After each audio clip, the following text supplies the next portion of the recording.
जीवन।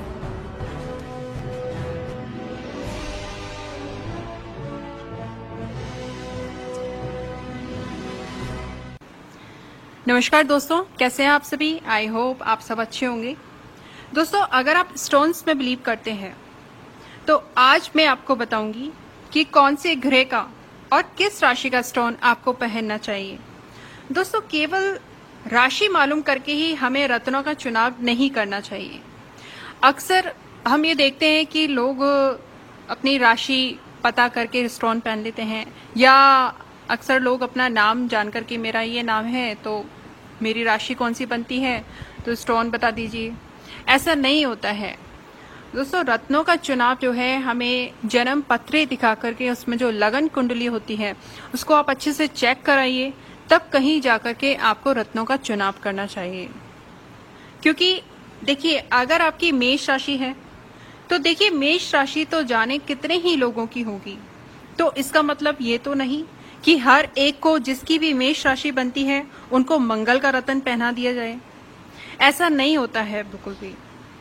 दोस्तों, राशि कब बनती है? राशि जब बनती है जब चंद्रमा जिस भी राशि में बैठ जाता है तो वो राशि आपकी मानी जाती है। और साथ ही साथ दोस्तों, जब चंद्रमा छठे, 8वें या 12वें भाव में बैठ जाता है तो हमें उस भाव की जो राशि बनती है उस भाव में हमें उसका रत्न नहीं पहनना चाहिए। यही इसीलिए मैं आपको बोल रही हूँ कि कभी भी राशि जान करके केवल अपना नाम बता करके केवल हमें रत्न नहीं खरीदना चाहिए, नहीं पहनना चाहिए। दोस्तों, यहाँ पर मैं आपको एग्जाम्पल के द्वारा समझाने की कोशिश करूंगी। यहाँ आप देखेंगे कि चार्ट 1 को देखिए। यहाँ पर चंद्रमा छठे भाव में बैठा हुआ है और जो कि किस में बैठा हुआ है? मीन राशि में। अब यहाँ पर चंद्रमा छठे भाव में बैठा हुआ है तो छठा भाव कौन सा भाव होता है? छठा भाव दोस्तों दुस्ताना भाव कहा जाता है। छठा भाव हमारे जीवन में दिक्कतें, परेशानियां लाने वाला भाव होता है। कोर्ट कचहरी के मामले, लड़ाई झगड़े के मामले, ये सब लेकर के आता है। तो छठे भाव का हमें जो छठे भाव में जो राशि बनती है उसके जो ग्रह हैं उसका रत्न नहीं पहनना चाहिए। इसके साथ ही आगे बात करते हैं। चार्ट 2 को देखिए आप। यहाँ पर चंद्रमा 12वें भाव में बैठा हुआ है। किस राशि में बैठा है? कन्या राशि में। अब यहाँ पर आपकी राशि तो कन्या बन गई, लेकिन आप ये देखिए कि चंद्रमा कौन से भाव में बैठा हुआ है? 12वें भाव में बैठा हुआ है।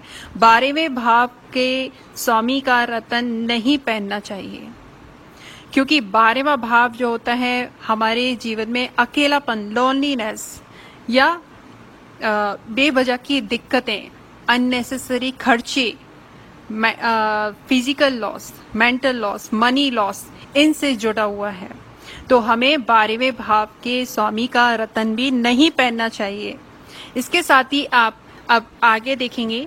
आगे चार्ट नंबर 3 को देखिए। यहाँ पर चंद्रमा कहाँ बैठा हुआ है? 8वें भाव में। 8वां भाव जहां पर 2 नंबर यानी वृष राशि, शुक्र की राशि बनती है।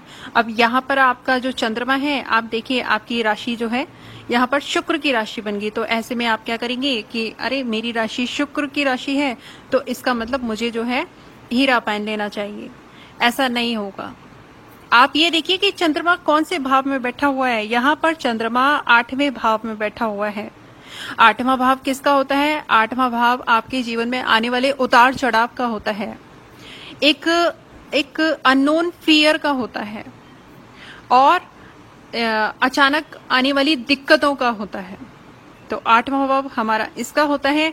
तो ऐसे ही दोस्तों, कभी भी ऐसे ही आपको रत्नों को नहीं पहनना चाहिए। हमेशा आप अपनी जन्म कुंडली को अच्छे से दिखाइए, तब जाकर के आपको जो है स्टोन्स पहनने चाहिए।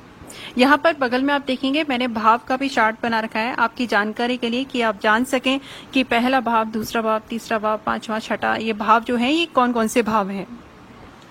तो दोस्तों, आइए आगे बढ़ते हैं और जानते हैं कि तुला लगन वालों के लिए कौन से रत्न बनते हैं खास। वो कौन से रत्न हैं जो इन्हें पहनने चाहिए, जो इनकी कुंडली के हिसाब से बनते हैं। तो दोस्तों, यहाँ पर आप ये जो चार्ट देख रहे हैं ये तुला लगन का चार्ट है, और जहां आप 7 नंबर लिखा हुआ देख रहे हैं वो आपका लगन है।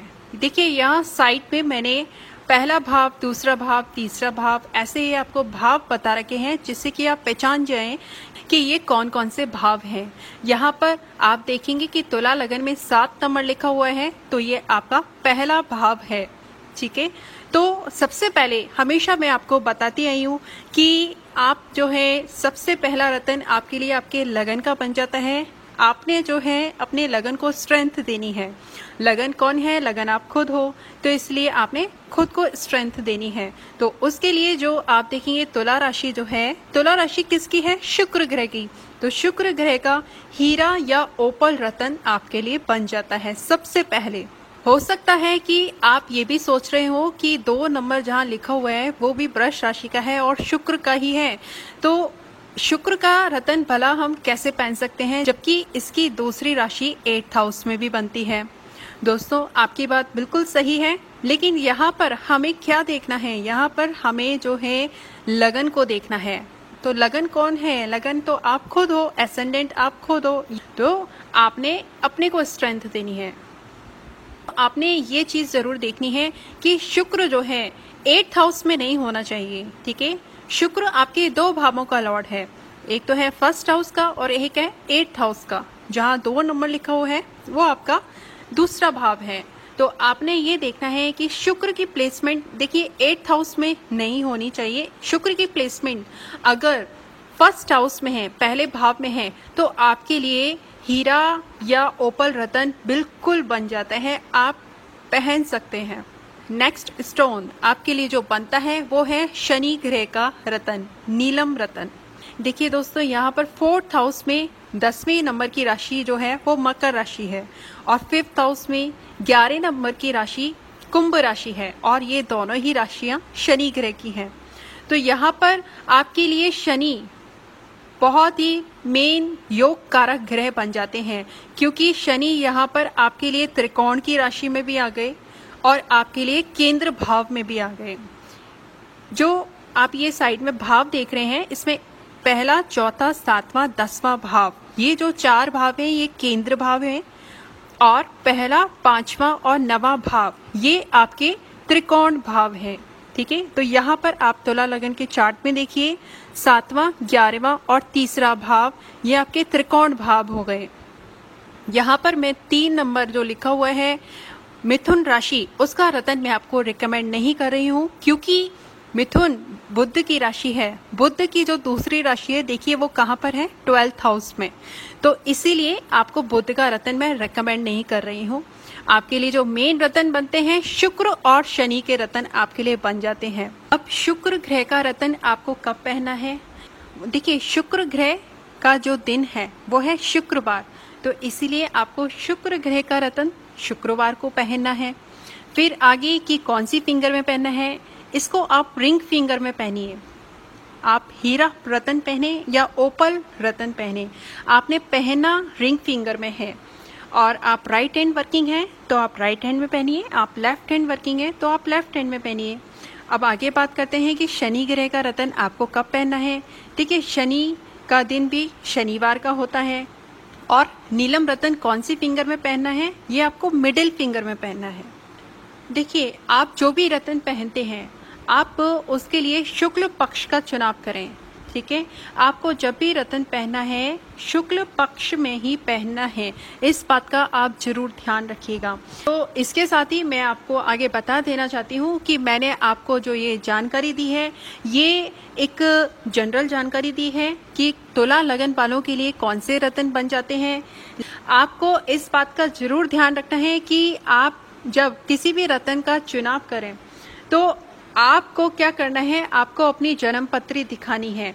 जन्म पत्री दिखा करके ही उसके बाद ही आपको रत्न धारण करनी चाहिए।